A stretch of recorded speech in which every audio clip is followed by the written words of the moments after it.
Dans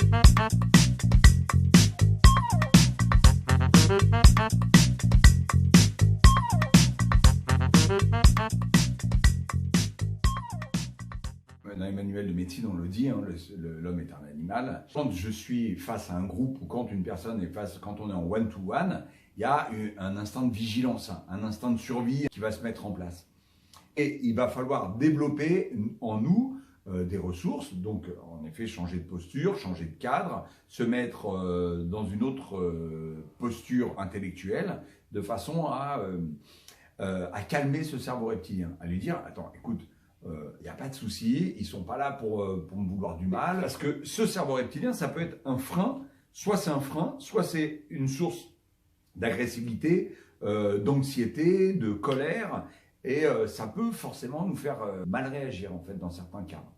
Et souvent les managers, moi j'aime bien leur répéter ça, leur dire attention, mettez en veille votre cerveau reptilien, regardez, observez, qu'est-ce qui est de la vérité et qu'est-ce qui est du fantasme. C'est que la confiance, ça se fabrique. Et la confiance, c'est pas inné. Quand je sors du ventre de ma mère, si elle n'est pas là pour me protéger, personne ne peut me protéger. Donc, à un moment donné, ce qui va me protéger, moi, c'est l'amour. C'est l'amour que je vais recevoir de mes parents, c'est la considération. Et ben dans la vie, c'est pareil.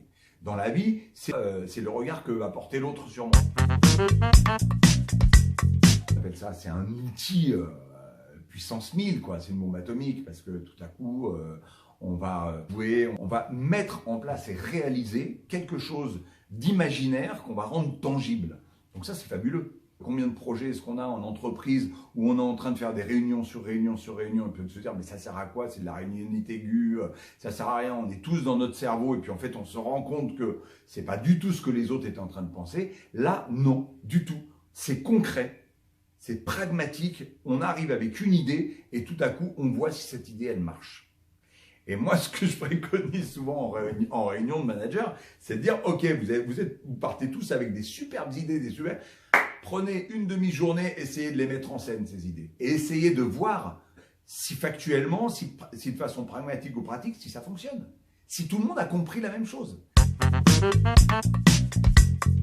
J'ai eu souvent l'habitude de faire ce qu'on appelle du turbo-théâtre ou TGV théâtre. C'est-à-dire qu'en très peu de temps, en une journée, on met en scène une pièce de théâtre avec des gens qui sont complètement néophytes. Donc le matin, on les entraîne avec des exercices d'improvisation, théâtre et tout ça. Après, il y a une forme d'intelligence collective qui va naître on amène des costumes, des musiques et tout ça. Et le soir, paf, représentation théâtrale. Bon, fabuleux. Des gens qui ne sont jamais montés sur scène, des gens qui ont peur, des gens qui... Voilà. Et puis tout à coup, le soir, c'est la joie, tout le monde est content, etc. Comment est-ce qu'on va capitaliser là-dessus? Eh bien, la première question à poser, c'est en quoi est-ce que cette expérience-là a changé votre regard sur les autres?